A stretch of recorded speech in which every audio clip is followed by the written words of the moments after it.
integrasi sapi sawit mendukung ketahanan pangan nasional, Pak? Mungkin bisa dijelaskan secara sederhana.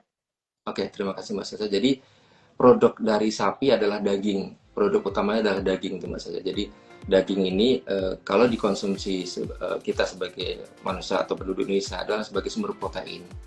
Jadi kalau kita bisa melihara sapi di kebun sawit, istilah seperti itu Mas Saza, akan menghasilkan banyak anakan, baik itu jantan ataupun betina. Nah, kalau jantan, targetnya terakhir nanti adalah bisa digemukkan. Kemudian dari digemukkan itu, dari potensi pakan, dari tadi sumber serat dari pelepah, kemudian dari bunggelin sawit, dari konsentrat itu menghasilkan daging. Jadi pertambahan berat badan sapi kalau dipelihara di kebun sawit, kemudian disuplai dengan sumber-sumber protein yang tinggi dari bahan pakan, itu akan meningkatkan pertumbuhan bobot badan dari sapi. Jadi akan menambah bobot badan harian dan targetnya adalah dipotong untuk daging. Salah satu untuk daging. Dan kemudian yang kedua adalah kalau betina bisa dijadikan sebagai indukan Mbak Sasa. Jadi bisa dipelihara untuk menghasilkan keturunan lagi. Itu yang pertama Mbak Sasa, secara langsung dapat mendukung tanam pangan. Yang kedua adalah dari sapi ini akan menghasilkan kotoran Mbak Sasa. Kotoran ini kan bisa dimanfaatkan sebagai pupuk organik ke kebun sawit. Jadi setelah diolah kemudian difermentasi, pupuk ini bisa ditebarkan di sekitar pohon sawit, akan mendukung optimalisasi produksi dari tanaman atau buah sawit.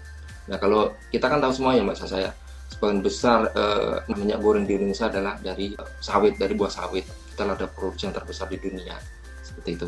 Kemudian salah satu juga istilahnya keuntungan yang bisa mendukung optimalisasi lahan dan nilai tambah dari kebun sawit adalah sebenarnya ternak itu bisa sebagai tenaga kerja gitu, Mbak Fasa. Jadi di beberapa lokasi di perkebunan sawit yang mungkin lokasinya nggak flat ya, mungkin ada berbukit, sapi itu juga bisa dimanfaatkan untuk membantu panen sawit. Jadi mungkin daerah atau bagian yang agak pojok kemudian agak curam itu pakai gerobak itu Mbak saja, jadi sapi menarik gerobak itu sebagai alat angkut untuk mengangkut tandan buah segar. Nah nanti dibawa ke jalan yang lebih besar, jadi nanti truk dari untuk pengangkut sawit itu akan mengambil dari situ. Selain itu juga dari ini hasil samping dari kotoran itu juga bisa diolah untuk sebagai biogas, jadi bisa dipergunakan untuk manfaatnya untuk penerangan.